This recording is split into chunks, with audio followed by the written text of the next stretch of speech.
Good evening. Yeah, I'm so delighted to be in conversation with Keshava today. When I accepted this, I had not read the book. And when I started reading it, from the very first page, I had, so many questions. And very interested, starting from the voice, which I'll talk about in a while. But this book is something, there was a brief description of the book, which was read out. But the book is so much more than what is there on the blurb. It's about, no, I can't say what's it about, because that's the sign of a good book. You should not be able to say what's it about. Yeah. So there are many, many threads in the book. There is a sibling rivalry, there is patriarchy, and very interestingly, the book is set in a city, not in any city, it's set in Delhi. We'll also talk about that. So before we start, congratulations, Keshava. The book is just released 2 weeks ago in India and has been receiving excellent reviews, not just in India, but outside also. There was one in Guardian a few days ago, and I'm sure there are much more to come. There are excerpts and a lot of interest being generated about the book. Maybe we can start about how this book came about. We'll start with an easy question. Thank you, Vivek. Before I answer that question, just to say, in the ordinary course of things, the roles should be reversed here. Many of you are, many of you will be here not for me, but because you're admirers of Vivek's work. But apart from his work or his creative work, one of the really unusual things about Vivek is his what one might call his literary citizenship, and he's really not someone who believes in boundaries or hierarchies within the world of literature. And I think the work that he's done in encouraging younger writers from across languages, we are all Indian writers, whether we write in Kannada, English, Tamil, whatever the case may be, is really extraordinary, and it's taken different forms. So very grateful to you for doing this and for all the other things that you do. So to come to how this book came to be. Now, unlike you, I don't formally teach, but sometimes I do meet students who ask, can you teach writing? How do I learn how to write better? All that. And one of the things I say is that I think of it as being partly technique and partly imagination. And the technique part, you can, if not teach, at least hone and improve. Imagination part for me is the connection with the unconscious, with the place where ideas come from. So in the case of this book, it's actually quite a simple answer, which is that I had finished a draft of my previous book. And my mother and I had gone to Bandhavgarh in Madhya Pradesh, which, as many of you will know, is famous tiger sanctuary. And that's when the idea, we were sitting in the Jeep, and I think we hadn't seen a tiger. Probably, most of tiger sighting is the waiting and praying and all of that. It's in that moment that I had the idea. And the way the book is structured is that at the start of the book, so there are two families, the Saksenas and the Chawlas. At the start of the book, Brahm Saxena, who is the patriarch of the Saxena family, convenes a family summit. And at that summit, he says a bunch of things, but he also leaves this question unanswered about something that he might do in the future. And at the end of the book, he reveals what it is that he was planning to do. So when the idea for the book came, the idea was both the summit and what he was planning to do. And that just came to me. But originally, he said at the summit, this is what I'm going to do. And of course, now he doesn't say it till the end of the book. It took me a long time to figure out that was the right way to structure it. But yes, the idea just formed in that sense. It is very interesting that you say this, because it's almost like a moment of epiphany for him. Yeah, and also interesting because the character that he's talking about, and I like that name, Brahma Saxena. It just, got stuck in my mind. It's a wonderful name. He is not a religious person. Yeah, so if you are not religious and if you go through this experience of what you just now explained, in modern times, it has to be something which is difficult to, let me put it this way, it is difficult to place it in modern times without the help of religion. Because we are in a world where everything, every concerns, everything that we do doesn't look very earnest. So it's very interesting that you have placed him in this way, and that moment of epiphany has, led and created this whole narrative. It's very interesting. And other thing is also the voice, as I said in the very beginning. As a creative writer, I find it extremely challenging to write in the voice of a woman. And the narrator in this book is a young lawyer, Tara. And we see the families and we see the conflicts and we see that what he is talking about, the summit, it all unravels through her voice. I want to ask you about this. How did it happen? Did you consider other alternatives, or what is it? I mean, it's a very difficult thing for a writer, really. So when I was sitting in the Jeep with my mother and when I had this idea, it was already clear to me that this gentleman has a son and a daughter, and that the daughter is going to be telling the story. That was how I was going to try to do it. And when I first started writing it, the voice wasn't right yet.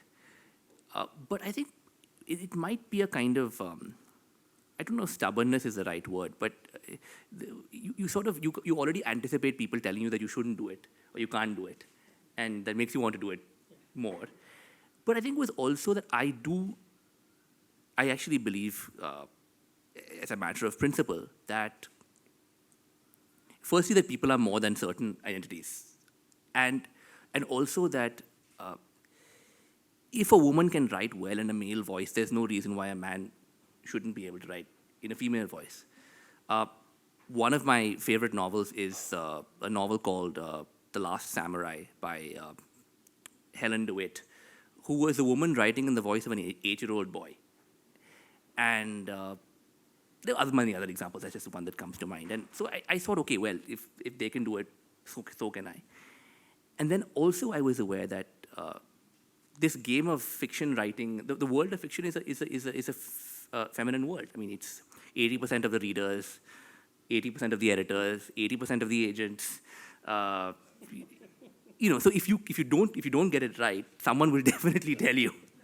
I should say all of this. This is relatively recent. I mean, the readership was probably always majority female, but it was a kind of boys. At every other level, used to be a boys' club, but it's now totally transformed. So yeah, so I did know that I have to obviously write with care and take trouble to get things that I don't know. I can never know. I have to work and try to figure out. But I did know that my agent, or my wife, or my sister, or any number of friends or readers would call me out. It took a kind of work that a male voice wouldn't have. But so the one last thing I'll say about this: I might write a novel in a male voice next, but that doesn't mean that I understand that character instinctively better. I will understand some things about them better. But there were many things about Tara that were easy for me to write because we happened to be in sympathy in certain ways, but except for that one very big difference. It's, as you said, it's really the moments when you write, there are certain moments that you encounter, and then you're not very sure whether is it really the feeling of that character because you are writing in Tara's voice.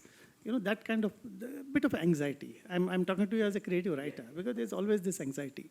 But I felt that in the novel, this has been absolutely, it has worked very well. Because of the theme, because of the characters, because of, what we are seeing there, I think is probably the right voice. I never felt there was something which was left out because it was narrated through Tara. I'm sure you also do this. As a writer, when you read another work, you also try to see if there are, what else could have been done with the work. And it happens naturally. I mean, it's not something... I mean, in fact, one longs for the innocence of reading without that awareness that we had before we started to write. Yeah.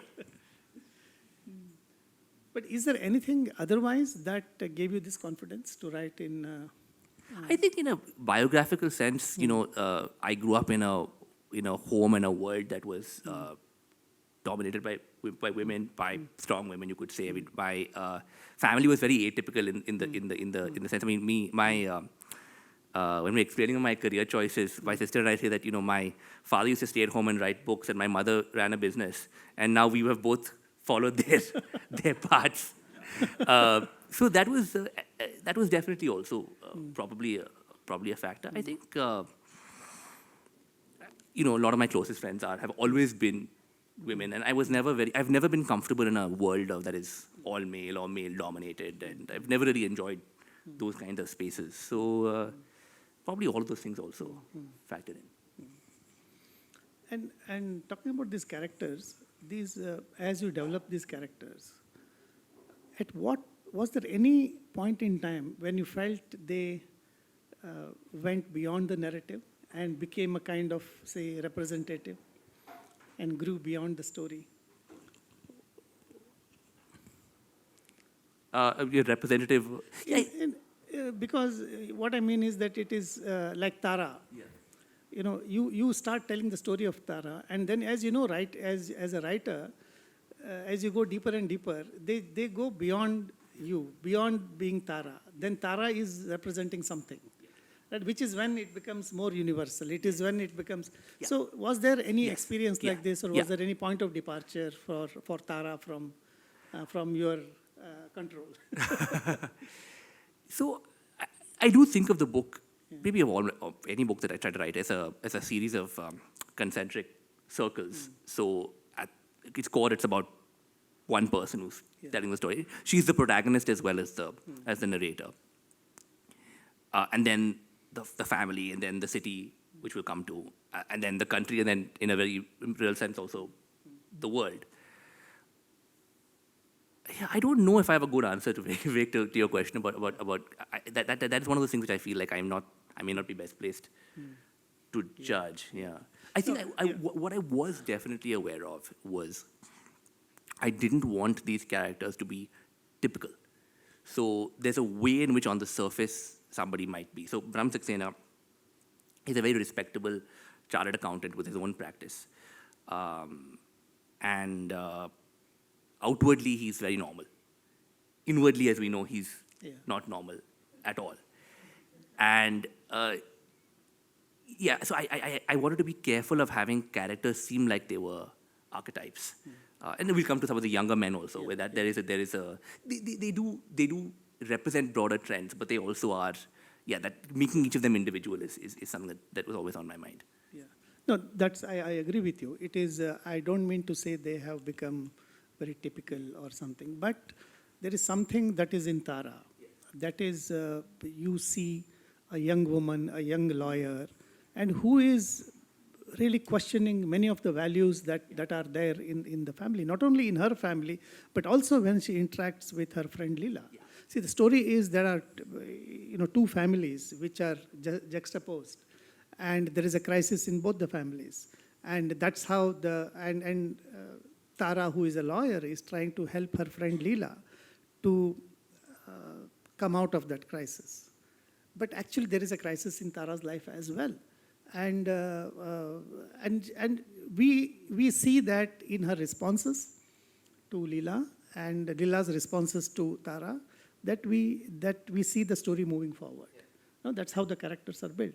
And it's really wonderful because it is not something that you describe a character, then you say, okay, now this is how the character is going to behave for the rest of the story. It is as the story unravels, there slowly, bit by bit, you come to know about these things, because there are various points in the narrative where the many aspects of these characters come out.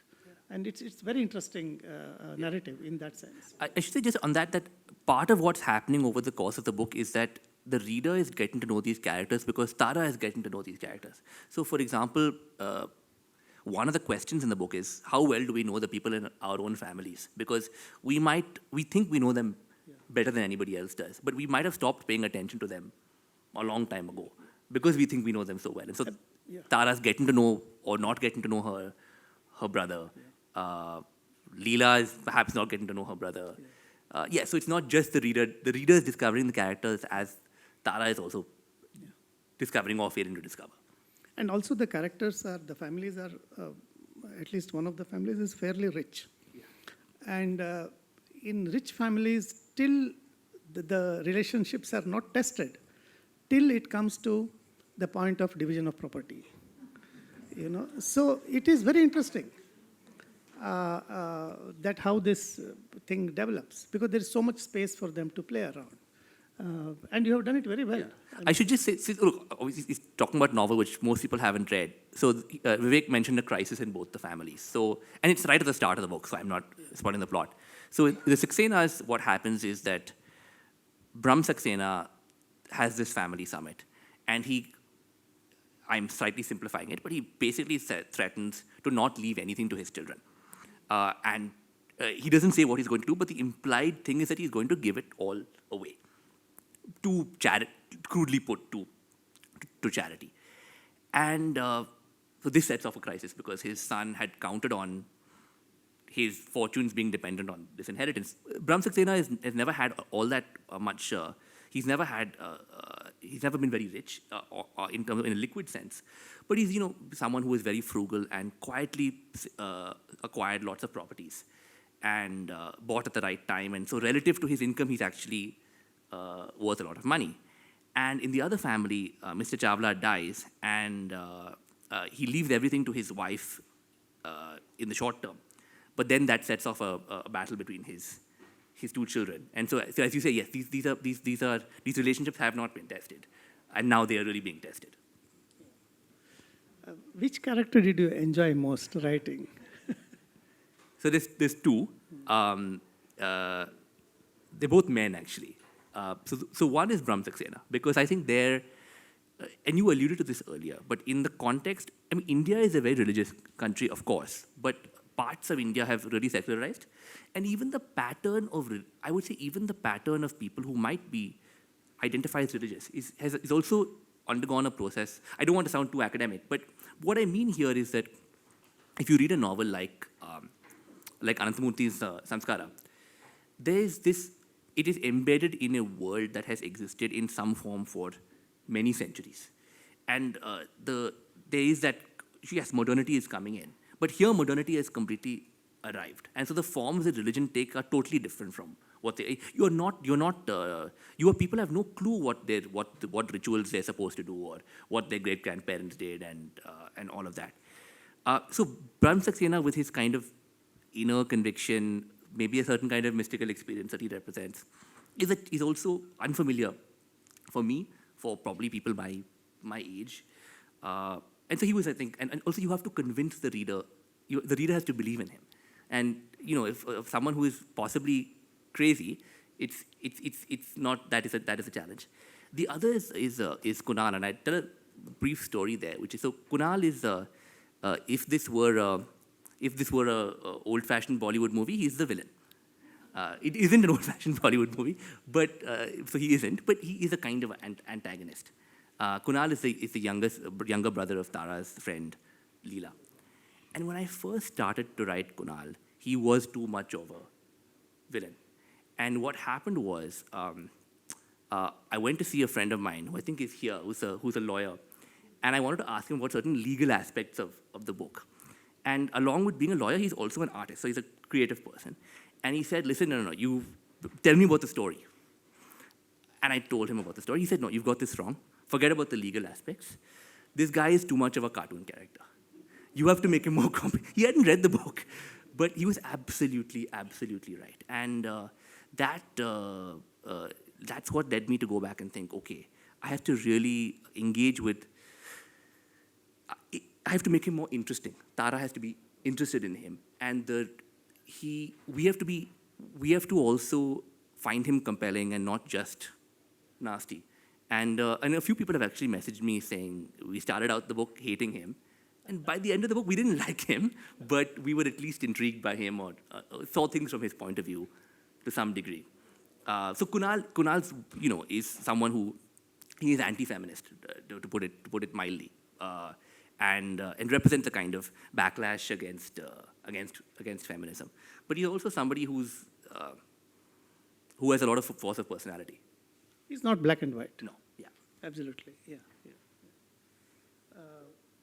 Is there anything, either a character or a plot, that surprised you when you were writing this? Something that happened beyond you?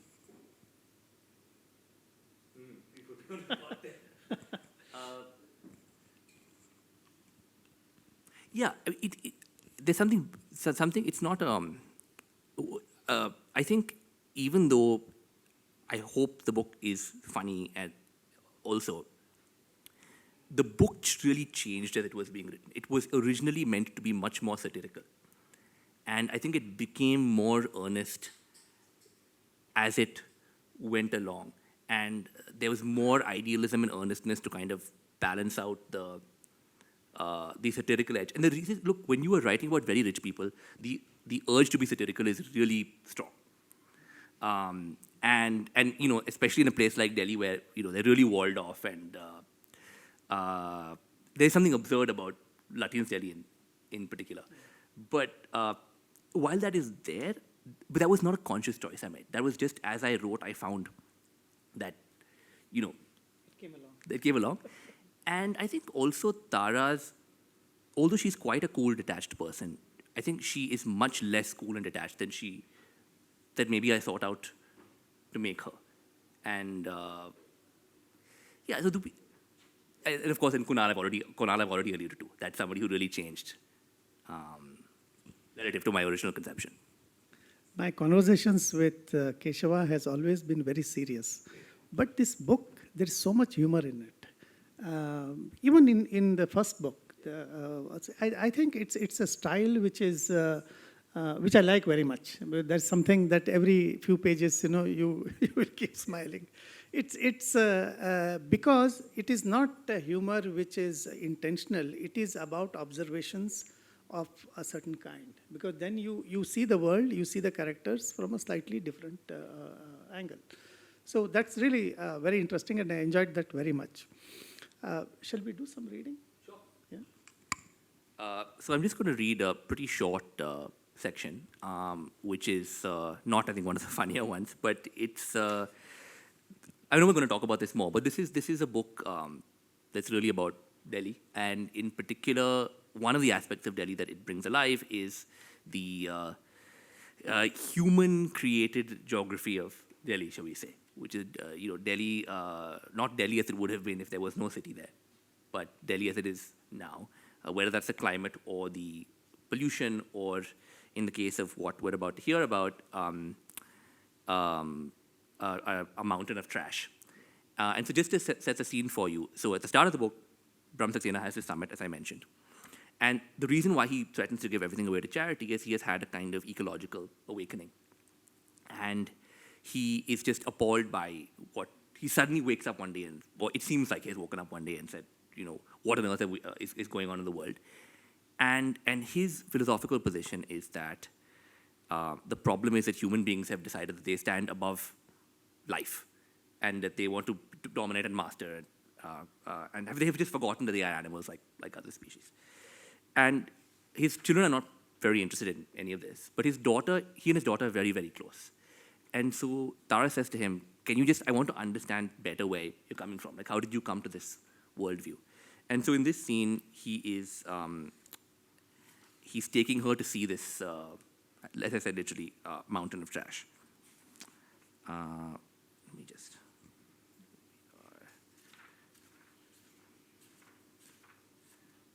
Okay, so here we go.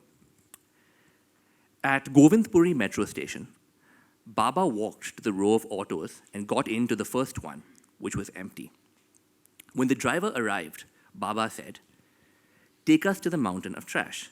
That was what he literally said in Hindi, "Kachra ka pahad." For a few years now, there had been one or two news stories a year about a famous landfill in Ghazipur in northeast Delhi. The headlines usually framed the situation in terms of architectural achievement. Delhi's garbage peak is now higher than the Leaning Tower of Pisa, now the London Eye. Nearby residents would be quoted complaining about the smell. The rest of Delhi shrugged, as people do. In a minor way, Ghazipur had become something of a local tourist site. But that was Ghazipur, which, if you lived in South or Central Delhi, was as far away, as easily ignored as Azerbaijan. The mountain we were going to was in our Delhi, in Okhla, home of textile workshops and startups and the India Art Fair. The driver did not own his auto. He was employed by a cousin. He shared this fact without evident resentment, but still, my father could not help himself. "Son, don't work for your cousin. Find something else to do." The driver shrugged with apathy or resignation. "I'm serious. I will help you." It was through a scratched and blotchy windscreen that we first saw the mountain. It entered the scene, or we entered its scene, and as it began to take up more of the frame, it didn't stop looking like a geological feature, an Okhla Uluru. Not even when we got out of the auto, and my father pointed out to me where we stood. The landfill is next to a hospital? A government hospital, central government. Mountain and hospital stood cheek to cheek, like Fred and Ginger. Is a hospital a temple to life or to death? You came to the hospital to die, and the mountain was the last part of the living or dying world that you saw. Or you were born in this hospital, and the world in which you would live and die began for you with the mountain of garbage. We walked past the hospital to the open gate that led to the landfill. Here, Baba stopped. "You don't want to go in? I have been, many times. I don't need to go again. There's no need for you to go at all. Then why bring me here? You can see enough from right here." And with all my years of training and practice, I tried to see what he wanted me to see. Not people. On this day, the only other people there were two men sharing a BD by a stationary JCB grader. Not even the mountain or massif itself. Its slopes and ledges, the changing patterns of its fabric of mud and refuse. He wanted me to look to the very top. He wanted me to look at the animals. The mountain had a table roof, and on this roof, dogs trotted back and forth. These were not the familiar stray dogs of South Delhi colonies that livened up the days and nights of security guards with distant families and sparked civil wars between young dog lovers and elderly park walkers. The trot of these dogs was robotically regular, more perfect than any dog show champion. Nor were they scrawny. They looked strong. They looked adapted to their habitat. Above, the crows and black kites carried out their surveillance, swooping down occasionally to claim a prize. "One reads," I said, "about how many species humans are pushing into extinction every year. But looking at this, you start to wonder if we should be worrying more about the ones that will survive." You understand, it is the height of human arrogance to think that death is the problem. The question is not, are we causing death? The question is, what are we doing to life?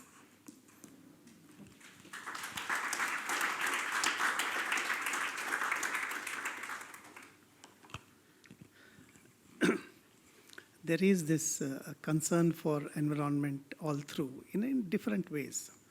But if I have to say two sentences about the novel, I would say one of the most profound things that it has dealt with is the question of inheritance. It's not inheritance of wealth, but moral inheritance.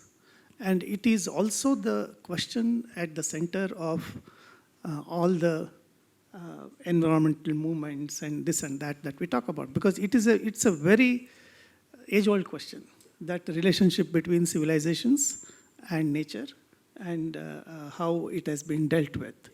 So I think this novel, all through, deals and raises these questions, chapter after chapter. But on the front, you see it as a fight for wealth, a fight for some property, but that's all a front. That's just the facade. But the questions that are raised are really of this. What is that moral position? What is that moral inheritance? Do you want to talk about this? This is one of those things that I think became clear to me when I finished the book. Yeah, just 1 second. I'm dying to talk about the end, but I will not talk about it. I will not talk about it because we don't want to. I don't want to give it away because This is that's why all the I am just warning you no also. reviewer has spoiled the ending. Yeah. This is not one of those books which you finish and you wonder what's actually going to happen next. You know what happens when you get to the end. But I think, so at the most literal sense of wealth and property, if you live in Delhi, if you spend time in Delhi, it's inescapable. Because Delhi is not a city like Bangalore or Bombay, in which you have this presence of big real estate or the nexus between big real estate and politics.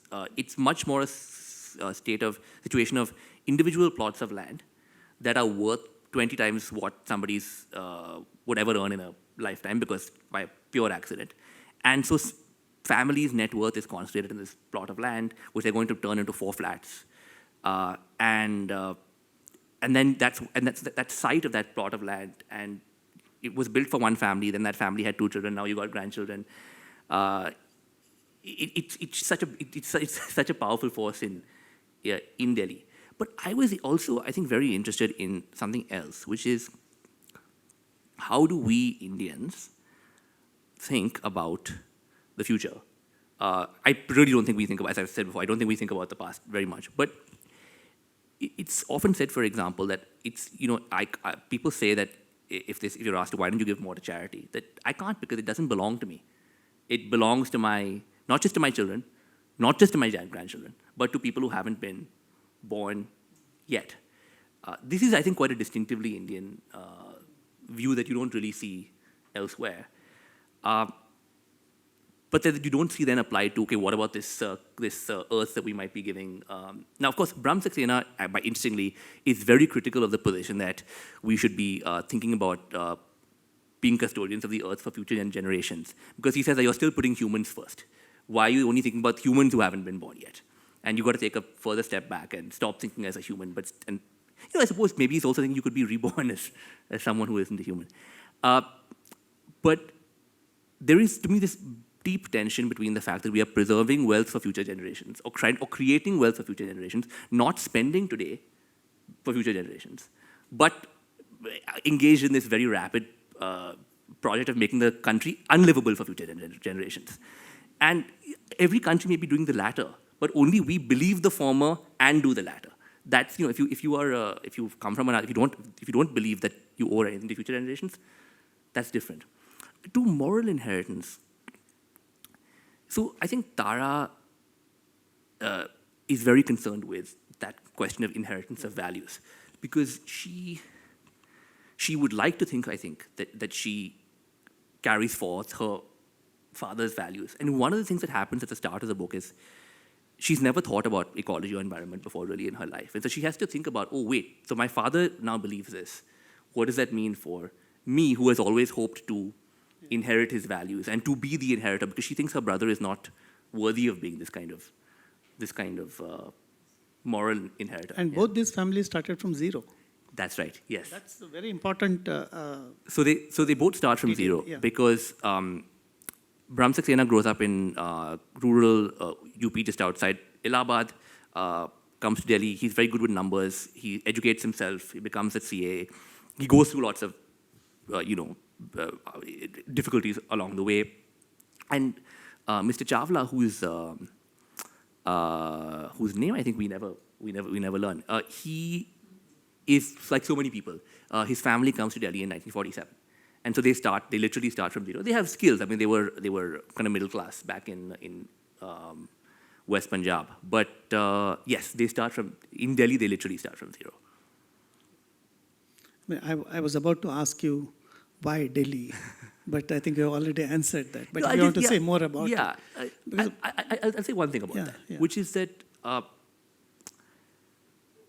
there's a kind of personal angle there. It has two parts. I mean, the first is that when I was growing up in Bangalore, and again, I grew up in cantonment. Came from an English family that had been 3 generations at least with English as its best language. I was in a completely Anglophone world. I went to the same school as your sons, and in that school, you could go a month without hearing one word. I mean, literally, no one would ever exchange, forget one sentence, one word in any language other than English. And in that world that I grew up in, Bangalore did not feel, in those days, there was no BIC. There was no Rangashankara. That came later. There was no MAP, or whatever the other various other cultural institutions that we have now, which we didn't have then. And I thought that Delhi was some kind of great beacon of not civilization but of cultural activity. And so I always wanted to move there. And then when I did move there, when you're not from a place, you look at it differently. Now, I've written this book not just from the perspective of a woman, but from the perspective of someone who's born and brought up in Delhi. So I'm an outsider, or a kind of half outsider to Delhi, trying to write as a kind of insider. But I think when I was in Delhi, which I'm now moving back to Bangalore partly because of the air pollution. But in my years in Delhi, I've just found I was looking so much more closely at everything, taking absolutely everything in,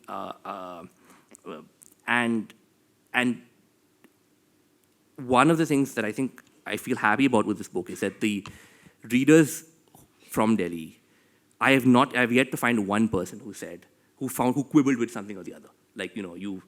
In fact, usually they say, "How can you not be from Delhi?" So that is one thing that I think it is because I was mostly so disappointed by Delhi, but nonetheless I found it very fascinating. That's very. What is your writing process? Now that you said that this Delhi and your observations, and what is it? So partly it is that I write quite slowly. I try to get everything right the first time, each sentence, each paragraph, each page. And so the vast bulk of the work for me is done in the first draft. I mean, people say that I do all my work in revision. That's really not my process at all. Revision for me is mostly about cutting. A little bit of refining, but mostly cutting. And sometimes you see an issue in one part of the book and you have to write a new scene. But I am not, thus far, not a great note taker. One of the natural talents I have is a quizzer's memory. And so I am able to hold a lot in my head. I think that'll obviously decline over time, and I will need to become more. I should say one thing about that. Fiction writers, I don't know if you're the case, Vivek, but there's a kind of universal obsession. The one writer that most writers seem to agree about is Chekhov. He's like the one writer you can't criticize. But apart from his short stories and his plays, there's a fascinating book called The Notebook of Anton Chekhov, which is just his observations. So he just goes to some public bathhouse and he hears a woman saying something to her husband and he writes that down. And they're all there completely absent any context. But it's very interesting as a way to see, how do writers learn to notice? Because it is a skill that you develop over time. Probably one other thing is about Delhi is that I can't speak Kannada, but I can at least badly speak Hindi and follow Hindi and read Hindi.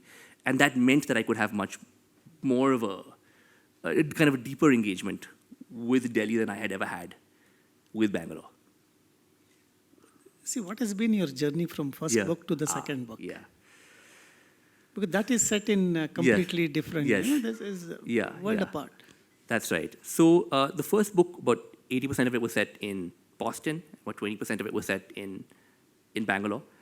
And I wrote that book, I started writing that book when I just finished university. And I guess university was very fresh in my mind, but I didn't want to write a campus novel. And so I had to look around for other things that I knew a bit about. A teacher of mine, Francis Bufford, says that don't just write about what you know, but use what you know as a way in to write about something that you may not know.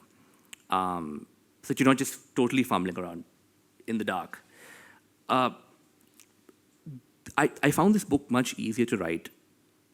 The sort of less important but still significant reason is I found writing in the first person easier. The first book is third person from 4 perspectives. I found it much easier to control one. You always know who's telling the story. You know, she only knows what's happening in front of her. It kind of gives a to B continuity to the story. But I think I just made, like as one does, like a lot of mistakes in that book that it wasn't like the hindsight of time. It was like then writing another book that helped me understand that. I'm not saying I would go. I mean, I certainly would go back and write that first book very differently. But another, I feel like in this book, the thing that's most important to me is prose. That's definitely the thing I think about most. I think in this book, I don't know what found my voice, but I found a register that I was pretty comfortable with. In that first book, I have lots of voices of other writers that are in my head, nudging me in lots of different directions, not fully assimilated, like unassimilated influences, you might say. And I think some of that I figured out by the time I did this. But then the book I'm trying to write now, like I've gone back to feeling like I don't know anything. Yeah. Now that we're on the craft of writing, this is the last question before we open up. Somewhere you said, now I can't recall where it was, in an interview or your comment, I don't know. You were talking about the show and tell, right? So this is something which has been, so can you say something more about it? So I'll just give you 2 pieces of context. The first is Vivek is referring to there was a review of the book in a British magazine called Literary Review, which it said as a criticism that Guha has a tendency to, sometimes has a tendency to tell and not show. A lot of young writers, not Vivek students, but a lot of other young writers are told by their teachers, show, don't tell. So in the US, it's much more common to go do a creative writing master's degree or be taught creative writing as an undergraduate. And so you're given these various rules, don't use adverbs, find your own voice, show, don't tell. And of course, find your own voice and show, don't tell are completely at odds as rules. And we've discussed this before, but obviously in Indian literature, you've got a very rich tradition of telling and not showing. Now, what is show, don't tell? I suppose tell is to say, he was very angry, and show is to show some gesture of his that shows that he was very angry. Sometimes the story requires you to just say he was very angry. Sometimes you just need to, it's not just more efficient, it's just more direct and powerful to just say what's going on. Sometimes you need to imply or prove or indicate. And so I'm very opposed to all these prescriptive rules. I mean, to me, it's like there are no laws of fiction, or the laws of fiction are like, if you do this, then this will happen, or if you do that, then that will happen. It's not that don't do this, don't do that. I mean, we choose our techniques based on the effects that, we don't have a kind of ideological commitment to certain techniques. But I did not think that it was there was any imbalance between in your work, which is why I wanted to know what you think about it. These techniques must be like nail in the chair. They must be there, but they should not be felt. They should not be seen. One thing to say is that about that is that if it'll be funny if in the future if AI is trained with all these show, don't tell, and that might be a way of distinguishing AI written fiction from human written fiction. We can have some questions. Yeah, it's good. I'll turn to the back. Keshava, sorry if this question seems inevitable, but you've got a father who's just written a book about environmental history. Yes. You talked about how the son has copied the father and the daughter has copied the mother. Is there also something that rubs off in terms of the themes you select? I'll be honest and say I haven't actually read that book, haven't read that book yet, so I don't know. No, I actually, in this case, to be totally honest, Arjun, I don't think it is. I didn't set out to write about the environment. I happened to write a book set in Delhi in the present, and I didn't see how that could possibly not involve, the destruction of the environment, whether it's the Yamuna, whether it's air. Delhi's hotter than it used to be, more humid than it used to be. And look, you just go around Delhi. What's the single most common sight in Delhi is a air conditioner. You just go around any market and it's like, they didn't exist 100. Forget the technology, right? It's also, they weren't needed to learn in the same degree. So yeah, I think that the location chose the themes much more than anything else. Since I've read the book, I can certainly say it's not about, it's... Hello, Keshava. I'd like to say to Vivek, we met in Manipal at Milap, and I read Gachar Gochar in one flight. And I'm not a reader. When Keshava was in 5th standard, he'll go around with Lord of the Rings, and the same thing my granddaughter is doing now.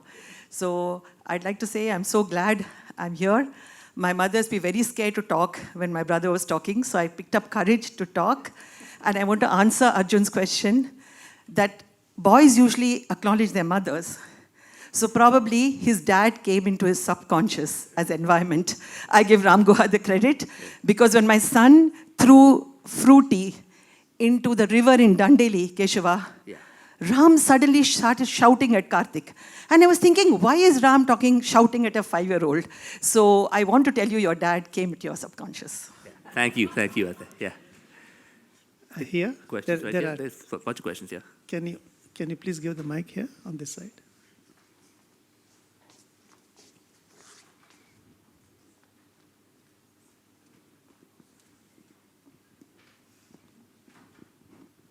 Two questions, Keshava. I'm really excited to read this book now. The first is, are there plans of making it into a movie? Because it sounds like it needs to be made into a film. And the second is, has the Tiger Share given you ideas for your third novel?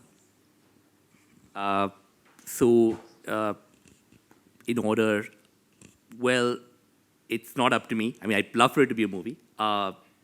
The film rights are available. It's a tricky time in the movie business. I don't think I'm saying anything that anybody doesn't know. When first, the business model has been very seriously challenged. This lends itself, I think, to being a film in either English or Hindi. And those industries in India are particularly struggling relative to Telugu or Tamil in particular. There's also a real hesitation. I actually don't think this is necessarily a politically controversial book, but you'd be amazed at what is and isn't considered a political. And if you like, writers actually, by and large in India, feel quite free, especially in English, compared to many other kinds of artists. So stand-up comedians, obviously, but you're not gonna. You have to get funding. You don't really need to get funding to write a book, but that's the challenge with making a movie: is what gets funded, and then once it gets funded, does it get bought? Does it get distributed? And with all of that, there's a real sense of fantasy, action, historical. These are safe subjects, won't get into trouble, and more perhaps more marketable. And so that's I don't hold out any strong hope. To your second question, Sujata. So I think most writers are like this. There's a long time between a book when a book is finished and when it comes out, and so there's a lot of time. You need to fill that time. So usually people are already working on the next thing. I try quite hard for whatever comes next to be quite different from whatever I've just done. So so I did. So no. So long before this was finished, I was already kind of on to the next thing. Yeah. So, first of all, congratulations, Keshava, and thank you, both of you, for such a nice conversation. I mean, I think we're all like intrigued because it sounds like it'll be fun to read also, and people, sagas, families, always of interest. And certainly the idea, I think for anyone living in a city in India, be it Delhi or anywhere else, you've raised many of the questions that resonate with one about the way in which sort of our destruction seeps into the environment. So thank you for that. Also, I'm going to respond very quickly, if people are not going to bop me on the head, to your comment about the show and tell and all of these prescriptions, because certainly with running a short fiction magazine, I see that the idea of the single story, it doesn't apply to Indian writers. We are bombarded with so much, so that's really an important point to make. So my question was actually about negotiating between, you were living partly in England, and also it's been published in England, and now, but it's about an Indian city, so negotiating between these two worlds and, Living in England, no. So this was at the time, this was, at least the first draft was written in almost entirely in India. The English publication, the English publisher, I have to say, he doesn't know very much about India. 30 years ago, he was the editor of A Suitable Boy. And then he didn't do any other Indian books. And then it so happened that did this. He actually didn't, all the things I was afraid about didn't happen. So there was none of this, make this more legible, make this more obvious, remove these words, zero. But the challenge comes earlier. The challenge is when you're trying to find an agent, when you're trying to find a publisher, there are expectations of certain kinds of stories. So, or there are certain templates they have in mind.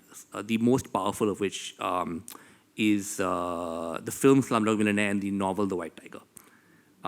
Even much more so, I would say, than God of Small Things or Midnight Star or any of those books that came before. So usually, but like that's just the nature of book. You get a lot of people say no before somebody says yes. But this is a book that is written. It has the goal is a primary audience as Indians wherever they might live. But I also wanted to be legible to a non-Indian audience. So one of the things you mentioned, Brahm Saxena. That was a name I was very happy about. But I will confess that I will quite often use fairly short names, give people fairly short names, partly because that is just off. Well, a lot of people have short names, but you're aware that it's just a hoop that certain readers are wary of having to jump through. But yeah, it's absolutely a cardinal rule that no sentence should ever feel like it's there because you're having to explain something that an Indian reader wouldn't already know.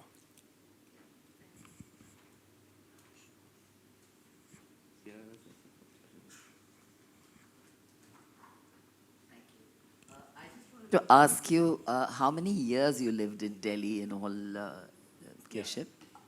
I would say off and on for about 8, 9. So it's in that range. It's hard.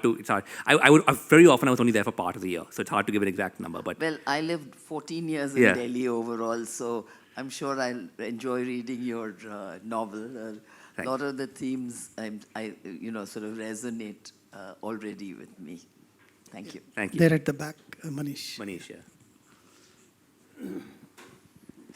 So you write shorter non-fiction and longer fiction. Which one do you sort of have more fun, and which one would you do if you didn't have to earn a living? And what do you think is the future of fiction? I mean, the Netflix CEO thinks his competitor is sleep. Your competitor is what? Why is fiction in decline, and is it in terminal decline? And what are your thoughts on the future of literary fiction? Ka to chodo, but even normal your kind of fiction. Yeah.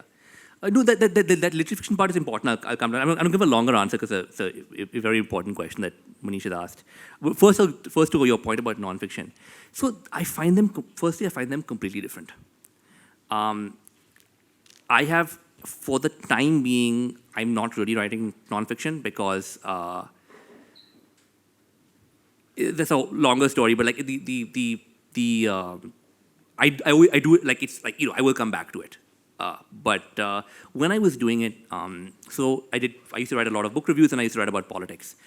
And the bit I enjoyed was writing about politics, which used a completely different side of my brain. You get a huge, like, for a fiction author, it's crazy to suddenly have a huge audience. Like, when I used to write about for NDTV, I knew that it was actually being read so conservatively by, a few tens of thousands of people, which that's not typically what novels are read by, but it was being read in a very different way. I mean, they forgot about it the next day. And it was much more about trying to be very clear, trying to inform. I was not looking to persuade, I was looking to inform, which is a different imperative.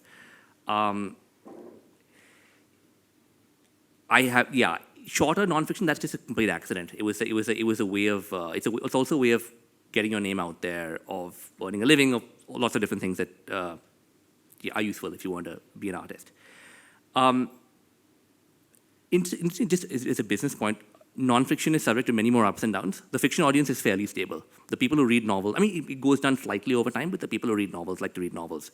But, Trump comes in and for 2 years there's like huge nonfiction surge. And then people get bored of politics and they go back to something else and nonfiction sales fall. And we've watched this now for a long time.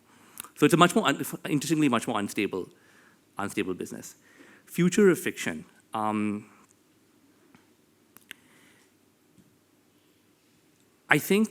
don't think, so, it's a big question. One very important, apart from the fact that I don't have shareholders, how Ted Sarandos thinks about this,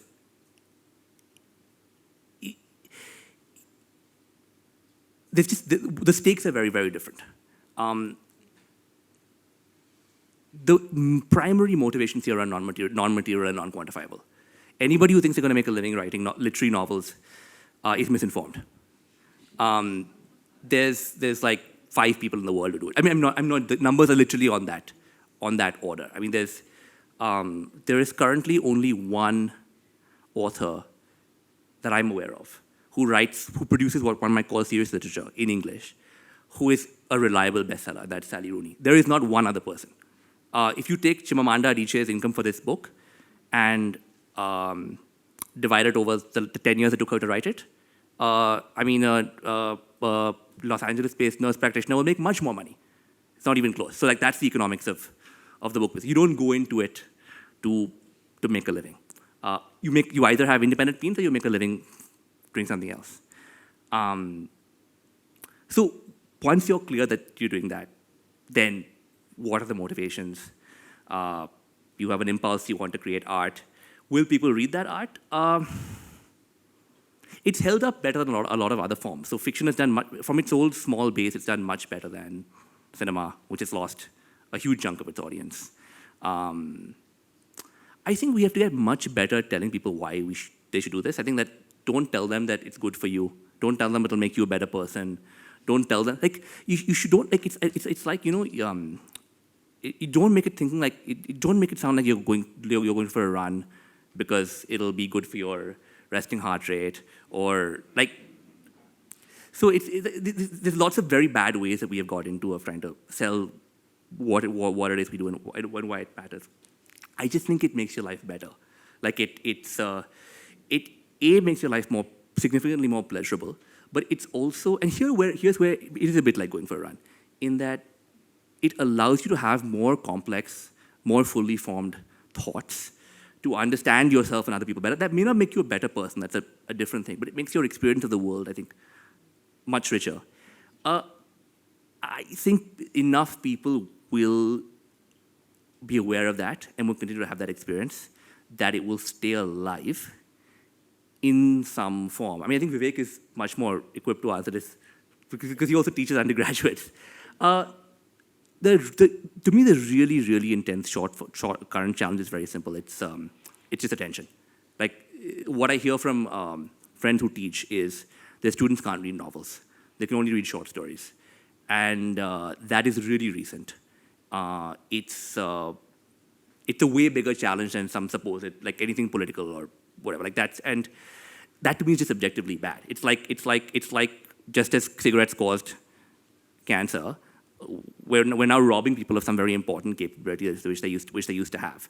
And we have to just say that it is as bad as cigarettes, and we don't want future generations to have worse attention than previous generations. I don't know, Vivek, what do you think? Yeah. Do you think good fiction writers can be good non-fiction writers, or these are two mutually exclusive genes? No, it's okay. Yeah. So there's, of course, yes. I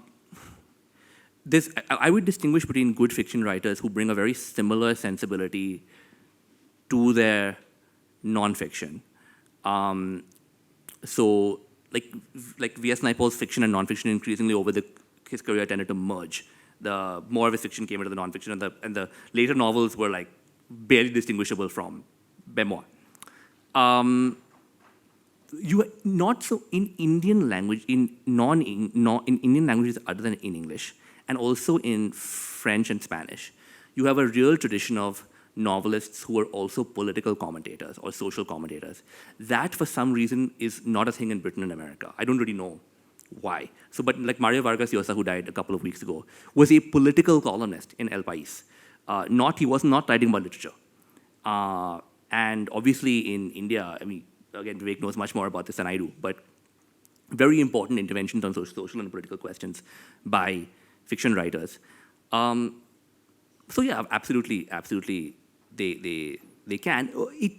Publishing increasingly discourages them from doing that, because the publishing view is, which is mistaken, is that you have to maintain your brand perception. Why this, given the small number of copies at stake, I don't know why this is so important. But yeah, so you are kind of, once you become successful, you're supposed to only keep doing whatever it is that you did last time.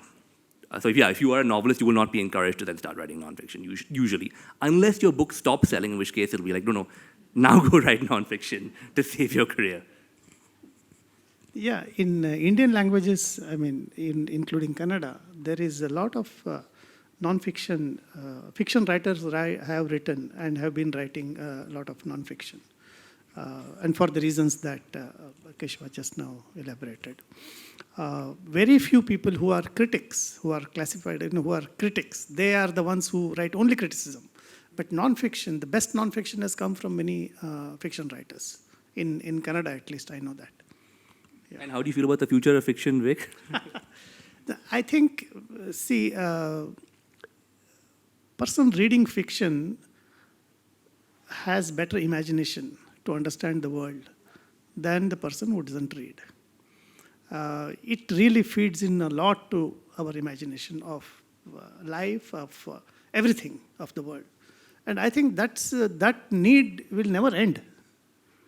It's like talking to another person and listening to the stories of the person.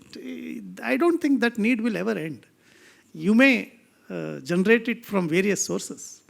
You may say that, look, AI may write something tomorrow. That's a different question. I don't want to discuss that. But need for fiction, I don't think it'll ever go. I would say one last thing about that, because you started with Netflix and who's the competition. There's at least two things that, two reasons why Netflix shows or other shows can't compete with this. I mean, there are 100 reasons why this can't compete with that. But firstly, inner life is the distinctive terrain of fiction. We were just watching this Apple TV show recently called Disclaimer. I don't know if any of you have seen it, but it's got this narrator who keeps coming in to tell us what the characters are thinking, and it's just a complete disaster. Like, to watch that is just, it's not, so the things that you can do on the page, which is get into people's minds, which you really can't, it's very much harder to do on the screen. But when you make a Netflix show, you are literally aiming to not the lowest common denominator, but to some kind of common denominator. Enough people have to watch it to justify what you spent on it. And you just can't take anywhere near the same kind of risks. And therefore you just can't achieve a lot of the things that you can achieve by taking the safe, proven, middle of the road is the inevitable terrain of television because of the economics. Yeah. Hello. Thank you so much for this wonderful. Am I audible? Yeah. Thank you so much for this wonderful conversation. It's a privilege to hear both of you. 2 points. One is just a thing. Brahm Saxon is a beautiful name. First time I heard it, I thought about Brahmpur from Suitable Boy. I don't know if it's a hat tip to that. Yeah. Okay, but I don't know. I thought of that. It's a beautiful name. The question is, you spoke about modernity and how it comes to this family in Delhi and how they embrace it. And I sort of understood it's successfully they've embraced it. But my question is, in general, because how have Indians embraced modernity? Because the greatest generation of Indians during independence, one of their objectives was to push India towards modernity. In my view, I don't know, right or wrong, I feel it's a mixed bag in 75 years. So maybe, in my view, it's like when an Indian is challenged, he becomes traditional. He doesn't embrace modernity. So what's your view about, how have we embraced modernity? Is it just a Delhi urban thing or it's widespread? Thank you. Wait, sorry, was there a first? Did you have to Brahm? Just on Brahm. No, it was there was someone that a friend of my parents, her father's was called Brahm, and I, as you know, Lord Brahma is almost hardly ever worshipped in India. So that was really what drove that name. It's just the fact I was intrigued by the fact that also people are very rarely called Brahma or Brahma. So now, firstly, that's a great question. I thought a lot about that question as writing the book. I'm a huge reader of the writings by those people that you refer to, whom you call the greatest generation. See, what was that modernity which they wanted to create? Now, of course, there were a lot of differences. If you look at Nehru, Ambedkar, Lohiya, Bose, you'll get Vivekananda, you get a different set of answers to that question. Does Gandhi want India to be modern or not modern is a wholly different question. So let's not get into all of that. But to me, the overarch, what united them was they thought India was poor and they thought India was unjust. So making India more prosperous, contrary to what, it may not have worked, but the overarching aim of Nehru's economics was raising the per capita income. That was the object, or the explicit objective. And then there was various kinds of social backwardness, whether it's land reform, whether it's untouchability, whether it's Hindu code bill, whatever it is, it is that with that aim. And Swami Vivekananda is one of the most powerful writers on this theme. I mean, almost every page of his works is about wanting modernity for India. Scientific advancement, technological advancement, gender equality, whatever the case may be. So I think that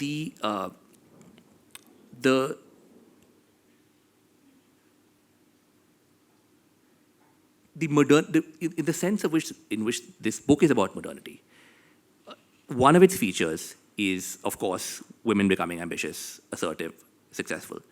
But a lot of it is about people losing those roots. So the site of this book is located in families, not in caste communities or villages or various other institutions. And this book is about people who don't have deep roots in the place where they come from.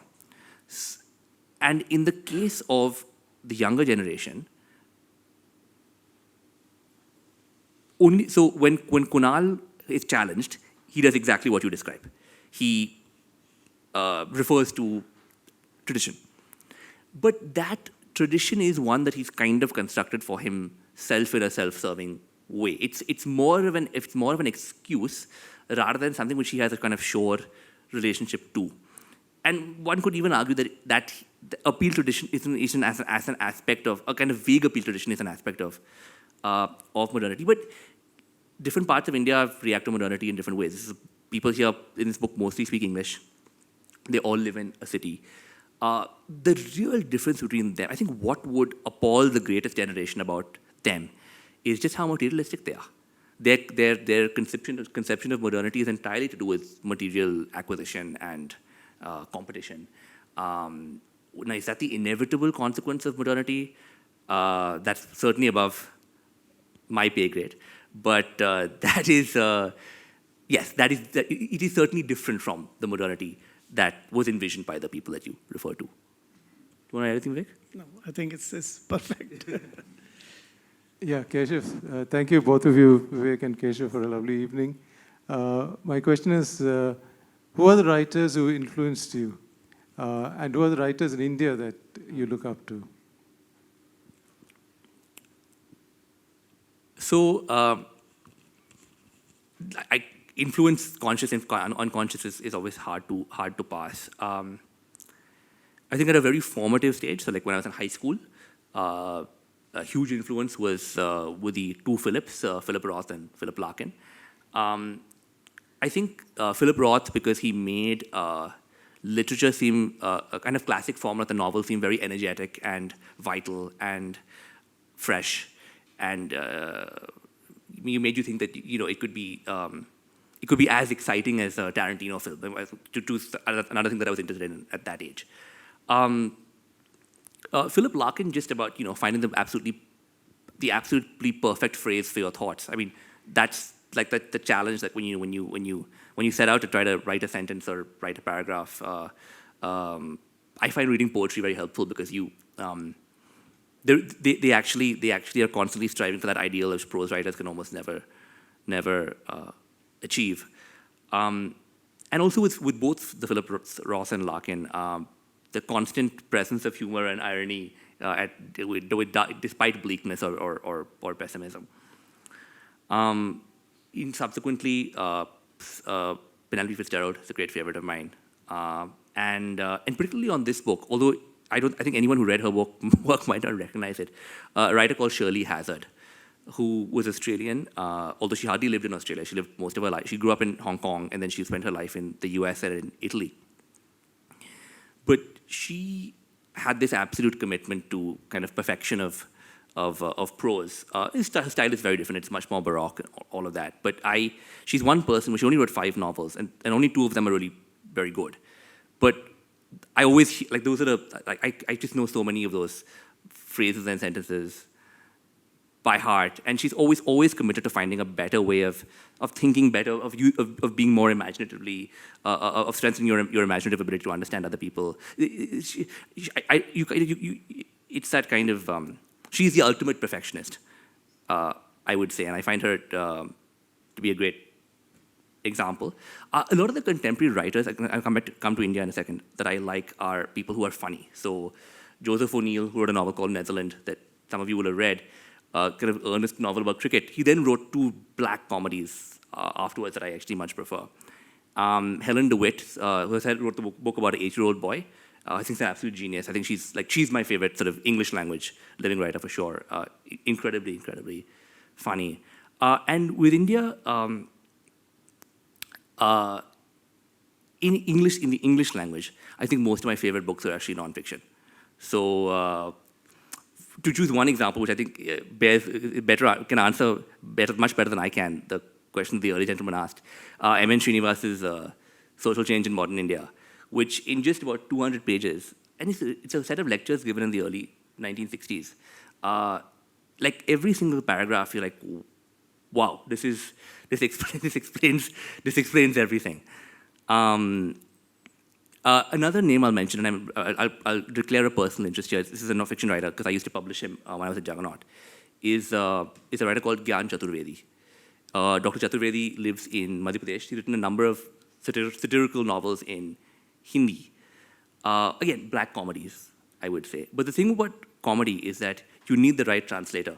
So 2 of Dr. Chaturvedi's novels are available in English, and one of them is absolutely brilliant, and the other one is unreadable.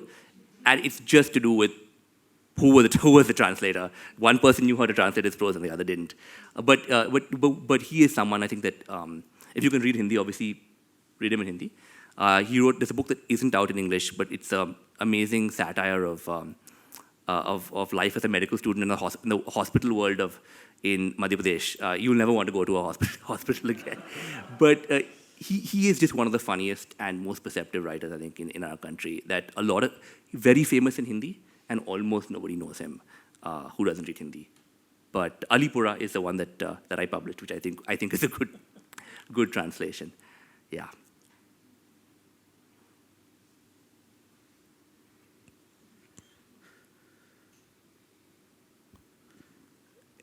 Anyone, anything else? Any other questions? You can move on to signing otherwise. Yeah? Oh, yeah. Sam. Keshava is going to sign after this. So 2 questions, actually. One is you had a long career as an editor at Juggernaut, and so how does being an editor influence your own writing? Do you edit yourself, and how do you work through that, or does it sharpen your writing in a particular way? My second question also has to do, because so much of writing is also about identity. It is about a certain kind of consciousness, and you yourself talked about being an Indian who is not connected to the language of this particular city, but is more connected to the culture of another city. Yeah. So can you speak a little bit about that kind of displacement that might be happening in our own identity as we write ourselves? Yeah. And what is the kind of ecosystem that's also required? Because you just spoke about this amazing novel that I hadn't heard of before, about this doctor. And do we need to read each other we do need to read each other in multiple languages. How do we shift that as well here? So Sam, to the first part of your question, we published, the publisher house I worked at published Sam, although I wasn't her direct editor. So there's 3 parts to being an editor. There's commissioning, choosing which books to publish. There's editing, which is working on the manuscript. And then there's publishing, which is championing and marketing and promoting a book. I really liked the first and third parts. I hated the second part because I was using the same part of my brain that I was hoping to save for my fiction writing. And I kind of decided then, actually over my time in the publishing house, I moved away from fiction and towards nonfiction. By the end, I was publishing nonfiction for this reason. My experience is not typical because I was mostly publishing writers, people, not Vivek, but people like Vivek. So Jay Mohan, Penran Murugan, Kyan Chaturvedi, Anita Agnihotri, who books were not only published, but were very acclaimed in a different language. And except with Dr. Chaturvedi, I couldn't read their book in the original language. So it was the really important question was, should we publish this? Now, the interesting side note to that is that, again, Vivek will tell you more about this, but in many Indian languages, there isn't an active or thriving culture of editing by the publisher.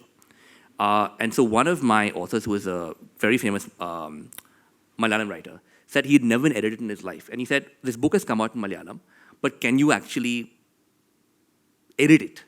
So we took 15,000 words out of the book, and he said, no one's ever done this for me. So that was a kind of eye-opener about the situation in other languages. And to your second question, the situation in English is actually much better than it is in some other languages, where there's just no support for translation at all. And the great tragedy is the decline of translation between languages. I mean, English is the hardest and the most illogical language to translate into for most Indian languages. I mean, I remember you saying, Vivek, that you saying that if someone can't read Gachar Gochar in Kannada, they're probably better off reading it in another Indian language if they can, right, rather than English, because it's closer. It's just closer. It's also because of the structure of the language. Exactly. Where the verb is placed in a sentence. So, which is why the experience of reading in another Indian language is always better than reading in English. And about editing, it was, today I would say that there is almost no editing. Almost, I say. I'm not saying zero. There is editing, few publishers do it. But there was a time when, for example, Girish Karnad, his play was edited by Kurtkoti. Otherwise, he would not have become a play. He has written about it extensively. So there was editing, but today there is very little. I mean, in terms of what we can do. There is no formal editing by publishers. That's what I mean. Yeah, I mean, but there's what we can do to promote. I mean, I think it's probably in terms of look, yes, private philanthropy definitely has a role to play. I think one very important thing is standards. So one worry we used to have at Juggernaut was that if you published a book by a respected Bengali, Malayalam, Marathi, whatever writer, no one would write a negative review because it was seen as politically incorrect for a privileged English language critic to criticize a work that was not originally written in English. This is the worst kind of bad condescension that benefits nobody. And so if you're not allowed to say that a work is bad or flawed, no one will believe you if you say that it's good. And I think we have to stop publishing these people because it's like the worthy thing to do. And really find those books that are surprising and are vital, and then also be willing to publish only good translations, not ruin great novels with bad translations because, again, we're not allowed to say that it was a bad translation. Oh yeah, but at the end, Yeah. Ragni. The finishing stages of a novel are often the most difficult part of it. How did you manage to finish this and write another novel at the same time? What were the challenges? What sort of depends what you mean by... Yeah, it was hard to fully commit to the new novel until this one was done. And in this case, actually, I had to rewrite the ending relatively late because it took me a long time to figure out how to write the ending correctly. But there's a lot of waiting in this game because you're waiting for your agent, you're waiting for publishers, you're waiting for proofs, whatever, and that time has to be filled. So even if what one's writing isn't good, it's kind of, I feel like the only way I can find to fill that time is to work on the new thing. So it's more that it's also it's a very anxious, waiting is an anxious time, and that's the best way to pass it.